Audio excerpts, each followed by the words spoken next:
Carlos Arruda, professor de inovação e competitividade da Fundação Dom Cabral. Por que investir em infraestrutura digital é decisivo para o aumento da competitividade do Brasil? Bom dia, prazer falar com vocês. Competitividade são as condições que um país oferece para que ele possa crescer de forma próspera. E no mundo digital, a infraestrutura digital é um fator essencial nesse processo. Green4 Tea. Available, efficient, sustainable.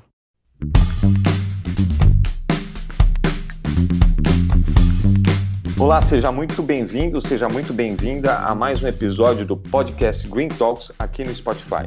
Lembrando que este conteúdo você encontra também no canal da Green4Tea no YouTube e em nosso blog Insights no site da Green4Tea. O tema deste podcast é infraestrutura digital, a chave para aumentar a competitividade do Brasil. E para falar sobre esse assunto, nós convidamos Carlos Arruda, que é professor de inovação e competitividade da Fundação Dom Cabral, a quem eu já agradeço o tempo e a disponibilidade, também a oportunidade de compartilhar esses conhecimentos todos conosco. Professor, muito obrigado pela presença. Muito obrigado, Fabiano, pelo convite. Obrigado, Green4Tea, pela oportunidade. Muito bem, vamos começar então a entrevista já com um overview do professor sobre o panorama atual da infraestrutura digital no Brasil e também abrindo um espaço aqui para a gente conhecer um pouco mais sobre os projetos lá da Fundação Dom Cabral nesse sentido. Professor, por favor. Muito obrigado. Então, nós na Fundação Dom Cabral, desde a década de 90, temos estudado o tema competitividade junto com duas organizações suíças, uma que analisa o Brasil e outros 43 países, e uma delas, o Fórum Econômico Mundial, que analisa o Brasil e 143 países, 144 países no total. Nesses estudos de competitividade, que surgiram na década de 70, 80, a competitividade era baseada em fatores físicos, né? Então, a capacidade de infraestrutura rodoviária, infraestrutura portuária, nas condições humanas, na educação, na ciência, na tecnologia, nos ambientes regulatórios e nas práticas dos países. Do século XXI para cá, né, de 2003, 2002 para cá, essa análise da competitividade foi sendo transformado com a inclusão do tema digital, né, das infraestruturas digitais, da capacitação digital, do marco regulatório de suporte à atividade digital, ao governo digital e às práticas nas empresas. Então, nossos estudos, eles foram de competitividade, eles se transformaram e estão se transformando em estudos de competitividade digital, onde o fator infraestrutura digital é um dos 4 pilares fundamentais, junto com o marco regulatório, junto com a educação, junto com as práticas do setor público e do setor privado. Então, vamos falar bastante sobre infraestrutura digital. O segundo estudo que nós estamos envolvidos, e começamos no início desse ano, é uma análise das condições que o Brasil possui e pode desenvolver e alavancar para crescimento na economia digital. Considerando, então, que o digital vai transformar a capacidade de um país competir e criar condições de desenvolvimento sustentável, a economia digital é um fator determinante.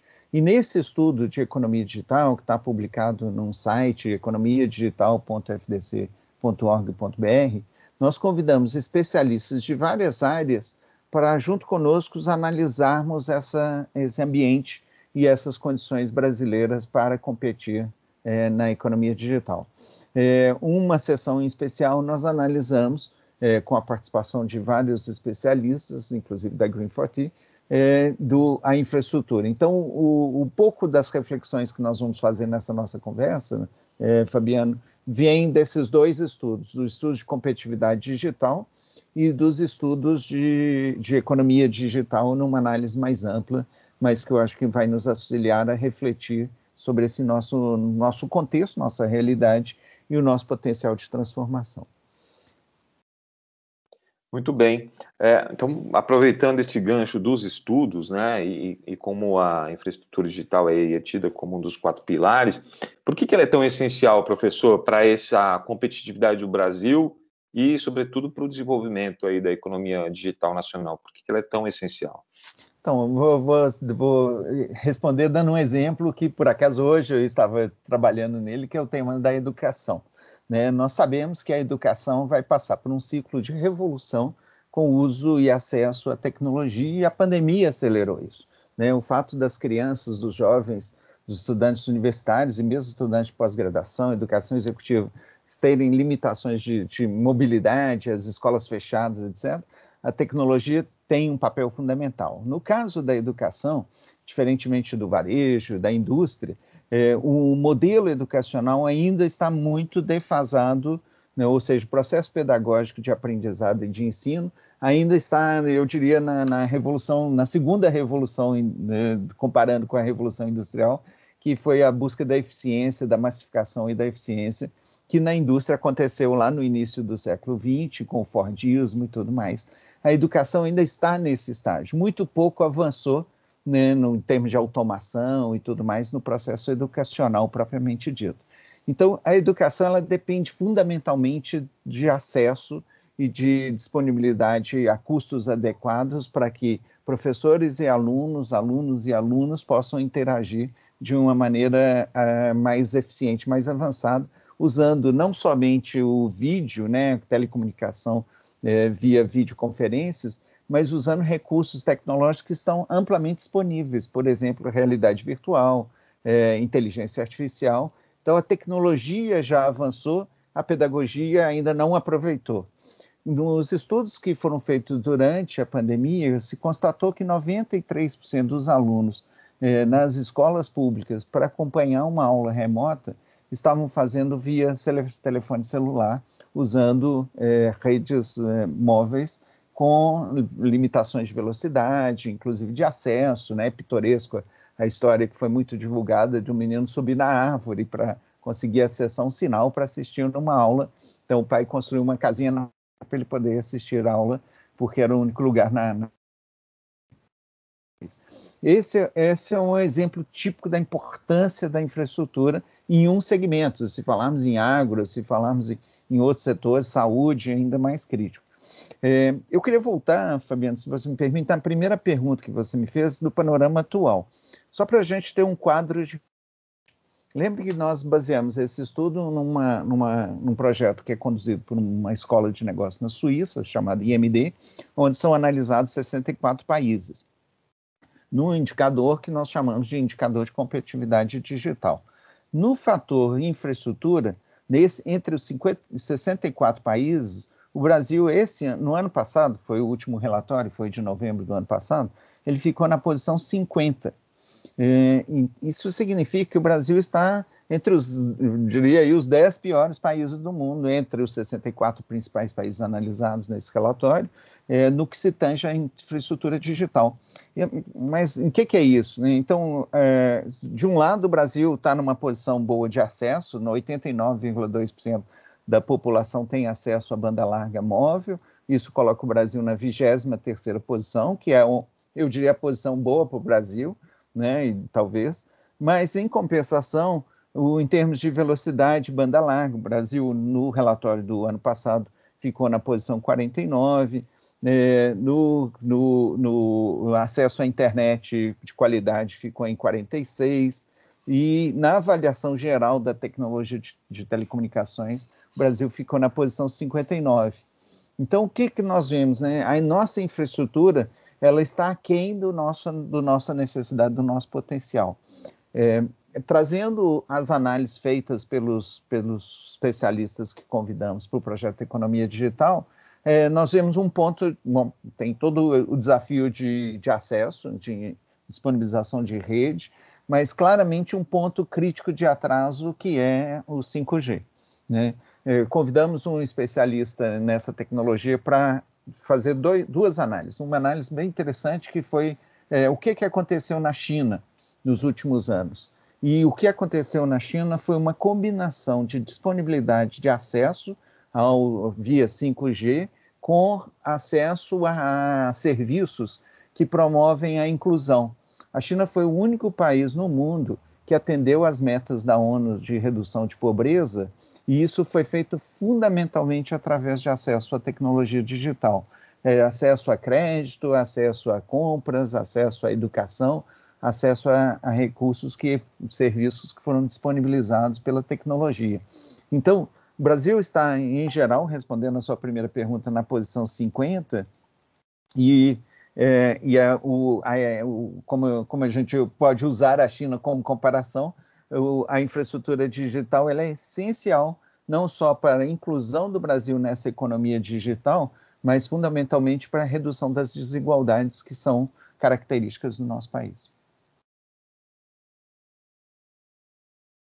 Muito bem. A gente entende, então, aí toda a questão dos problemas, né? A gente viu aí toda a questão relacionada aos problemas. Como é que a gente pode enfrentar esses desafios, professor, para inserir o Brasil nesse futuro totalmente digital aí? Bom, então, eu diria que só temos duas opções, né? Liberalização, né, das concessões para acesso e investimento. Sem investimento em infraestrutura digital, né? E investimento é feito de forma compartilhada, setor público, setor privado, e de forma sistematizada, ou seja, trazendo outra vez o texto, né, e esse texto que analisa e demonstra como a China fez a inclusão digital como um instrumento de redução de pobreza via transformação da sua infraestrutura digital, está no site que eu citei, o economiadigital.fdc.org.br, no volume 2 do nosso projeto. O que nós observamos foi compromisso de longo prazo, né? Ou seja, nós queremos ser um país inclusivo e digital, com investimentos sistemáticos, tanto do setor público quanto do setor privado. É lógico, né, que se nós olharmos numa perspectiva mais ampla, nada disso acontece sem desenvolvimento tecnológico. Então, isso mostra um outro gap que nós temos, que é o gap de inovação. O Brasil, né, nos estudos sobre inovação, ocupa a posição 63, aí entre 153 países no mundo, o que mostra uma defasagem de avanço tecnológico urgente. Então, eu diria que é uma combinação de concessões, liberação regulatória, definição, né, os leilões do 5G e outros acordos que são fundamentais, e investimento sistemático com uma visão de longo prazo. Só um trocadilho aqui, o Brasil, ele inova pouco porque é pouco competitivo, ou ele é pouco competitivo porque inova pouco? ele é pouco competitivo porque inova pouco. Essa relação, né, como eu sou professor de inovação e competitividade, eu participei de um projeto ainda no 2001, 2002, foi bem interessante, promovido por um professor americano, hoje ele está na Universidade de Colômbia. Ele exatamente fazia essa pergunta: quais são os fatores determinantes de competitividade num país? E a única variável que determinou, né, significativa correlação foi inovação, né? Ou seja, eu preciso inovar para criar capacidade competitiva, e eu gero resultados com isso e invisto mais em inovação. O exemplo típico é a China, mas a gente pode trazer a Coreia e outros países, Israel, né? Ou seja, com os benefícios gerados pela inovação, eu retroalimento esse ciclo, reinvestindo mais e buscando soluções. Um dado interessante, Fabiana, é que o Brasil é o 13º país no mundo em ciências. O Brasil é um país de potencial científico, tecnológico e inovação admirável, né? Mas por que nós somos 63 em inovação e 13º em ciências? Porque a nossa ciência ela é conectada com o mundo, ela é de alto padrão, gerando conhecimento e pesquisadores, cientistas, mas ela não é aplicada. O conhecimento para na patente, ou para antes disso na publicação científica, nas teses de mestrado e doutorado, nos bons cientistas. Nós temos muitos que nem ficam no Brasil, vão para outros países, como muitos exemplos em vários setores, mas o Brasil é um país referência em ciência. O desafio é essa comunidade empresarial, governo e ciência, trabalharem junto para aplicar esse conhecimento de uma forma diferenciada. E aí nós temos potencial de bombar também. Maravilha. Voltando um pouco aí para a questão da infraestrutura, a gente sabe que a questão energética é essencial, né, no desenvolvimento socioeconômico, sobretudo nessa era digital. Uhum. E o Brasil apresenta esse imenso potencial de geração de energia limpa, né, no território. A gente tem aí energia eólica, energia solar, enfim, a própria matriz energética brasileira é essencialmente hidrelétrica, né? Então, a gente tem muita energia limpa aí. Como é que o senhor relaciona esses dois temas, né? A questão da eficiência energética do setor e da questão energética para o setor de infraestrutura, e se isso pode ser visto como uma vantagem competitiva para o Brasil, nesse novo contexto aí. Então, né, talvez mereça definir competitividade, né? Esse assunto ele cresceu muito na década de 70, quando, do século passado, imagina, já são muitos anos, quando dois pesquisadores, um americano e um suíço, eles estavam separados, sem saber, estudando como que regiões e países poderiam ser avaliados e prósperos a partir do seu desenvolvimento. Então, um deles estava buscando indicadores de prosperidade que fosse além do produto interno bruto, né, que é o resultado do crescimento anual do país, e o outro estava buscando práticas macro e micro que gerassem o desenvolvimento.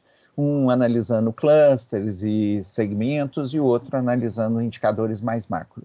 O suíço, chamado Stefani Garelli, ele chegou à conclusão de que a capacidade de um país de crescer é consequência de uma combinação de fatores que são condições que o país cria para que a sua sociedade, as suas empresas, a sua atividade produtiva explore de uma maneira eficaz e gerando riqueza. Então, a competitividade não é o resultado do jogo, é o treino para o jogo do campeonato. Então, é a capacidade que um país cria para explorar e aí, consequentemente, gerar riqueza. Então, o Brasil é um país de potencial. E o Stefani Garelli mostrava que essa capacidade ela pode ser potencial ou ela pode ser realizada.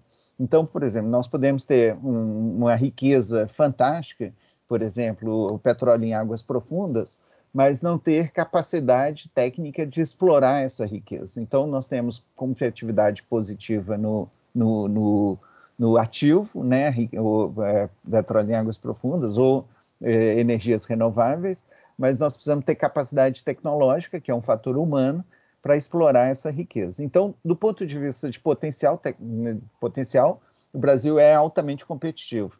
Mas veja o que está acontecendo esse ano. Nós estamos com o risco de um apagão energético em função das mudanças climáticas, as variações de chuva, etc.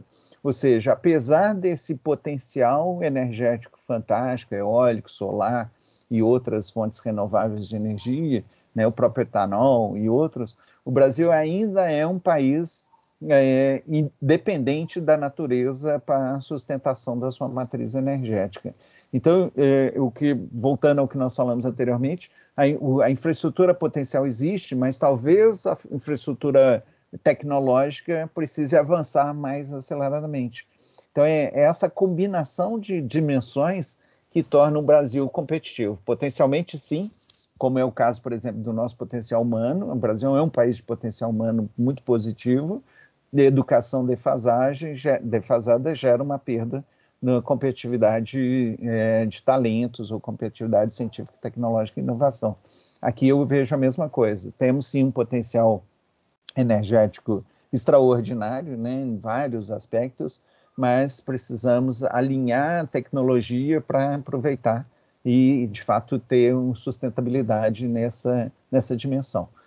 Só para dar um exemplo, para que os nossos ouvintes entendam, se a gente pensar um país como o Japão, são ilhas em baixa produção, não tem petróleo, não tem aço, minério de ferro, tem uma população envelhecendo, é um país que tem baixa competitividade de ativos, mas tecnologicamente é um país muito avançado, então ele tem altíssima competitividade tecnológica. Então é essa combinação de ativos, né, que são bens e potenciais que o país tem, com o fator humano ligado à tecnologia, à educação, à ciência, que combinadas transformam um país mais competitivo. Maravilha. Fazendo uma outra comparação aqui, a gente tem o queijo, mas não tem a faca para cortar. A gente para distribuir esse conhecimento, assim como a ciência, assim como a energia, né? Exatamente. Vamos lá, para a última pergunta, infelizmente, a gente precisa encerrar. O senhor citou a China e os investimentos que a China fez nos últimos anos, nas últimas décadas, em diversas áreas para atender aí os objetivos da ONU contra a pobreza. Quando a gente olha aqui para o Brasil, investimentos em educação e inovação podem ser esses game changers da nossa realidade para nos preparar para essa era digital que está chegando aí? Bom, a boa notícia é que o Brasil é um país que investe muito em educação. É o 9º país nesse ranking de 64 países no fator gastos totais em educação. A má notícia é que isso não está sendo transformado em educação de qualidade. Então, o Brasil precisa não só incluir, né, porque esse movimento que aconteceu desde do final do século passado para cá, de aumentar o investimento público e privado na educação, que é muito positivo, ele foi um instrumento de inclusão, mas todos na escola, escola para todos, etc. Isso o Brasil vem alcançando, mas o que nós precisamos agora é avançar na qualidade da educação. E aí volta a infraestrutura digital, né? Porque no século XXI, a educação não é uma educação tradicionalmente em sala de aula, com todo o conhecimento sendo transferido por professores, para os alunos naquele contexto. Nós vamos ter cada vez mais a educação híbrida, combinando acesso a materiais didáticos, vídeos, momentos de troca entre alunos e professores e outros educadores, combinada com a atividade presencial, que tem um caráter muito mais social, de troca, usando modelos pedagógicos de interação entre as pessoas. Então, a educação no Brasil, ela tem um potencial, mas ela tem uma defasagem da qualidade do processo educacional, que torna o Brasil, no fator educação, um dos 5 piores do mundo. O Brasil, no relatório de competitividade digital, ele está na posição 61 e 64. E no relatório de competitividade, que é o relatório que inclui fatores tradicionais, físico, etc., o Brasil está em 64 e 64. Então, essa mostra a urgência dessa nossa conversa. Se há algo que é urgente no Brasil, é avançar na qualidade da educação, e esse avanço na qualidade da educação, ele depende fundamentalmente da infraestrutura digital. Não há hoje educação de qualidade em lugar nenhum do mundo sem usar recursos tecnológicos que são disponíveis via acesso a redes, acesso à telecomunicação. Então, essa é talvez a mensagem urgente, né, que o setor público e o setor privado deveriam colocar na agenda, né? Nós temos divulgado e disseminado muito a importância da tecnologia e do digital para transformar a nossa sociedade, ou seja, combinar digital com ESG, né? Essas 3 letrinhas aí tão faladas de impacto ambiental, social e na governança. O social, ele vai depender cada vez mais, não só o social, o ambiental também, mas o social depende cada vez mais do avanço do digital. E eu acho que as empresas que estão nos ouvindo, né, os administradores públicos, deveriam olhar e falar, bom, como que eu vou reduzir a desigualdade via acesso às redes, acesso ao digital, acesso à tecnologia que está disponível e muitas vezes a custos bem mais baixos que a gente possa imaginar. A relação disso com a inovação é a mesma, quer dizer, o foco em estimular a inovação no país é importante. É aquele ciclo virtuoso, né? A inovação, ela propicia, porque a inovação, ela leva a ciência e a tecnologia para a prática. Então, né, o fato de nós estamos aqui, nós estamos usando uma tecnologia que um dia foi ciência e agora virou um instrumento para a nossa telecomunicação. E, ao mesmo tempo, o ciclo é virtuoso. Eu uso a inovação para melhorar a qualidade da educação, eu qualifico mais seres humanos qualificados que vão investir mais vão estar propícios a gerar e a explorar mais a ciência, a tecnologia e gerar nova inovação. Naquele estudo que eu comentei com o professor americano, o que nós vimos é que há uma cadeia de valor da inovação que começa na educação fundamental. né? Então, eu preciso de pessoas qualificadas que vão gerar ciência, vão gerar tecnologia, ou vão absorver ciência e tecnologia avançada do resto do mundo, né? Um país não é isolado, ele faz parte de um ecossistema global, então absorver tecnologia é fundamental, e isso retroalimenta todo o processo, gerando mais pessoas, mais talentos, e mais capacidade de sustentação de riqueza e de redução da desigualdade. Muito bem. Bom, infelizmente a gente vai precisar aqui encerrar essa conversa, né? Mas esse Green Talks, certamente esse é um tema que a gente pode voltar muitas e muitas vezes, tantas quantas o professor aceitar os nossos convites, né, professor? Eu conversei aqui com o Carlos Arruda, professor de Inovação e Competitividade da Fundação Dom Cabral, sobre infraestrutura digital, a chave para aumentar a competitividade do Brasil.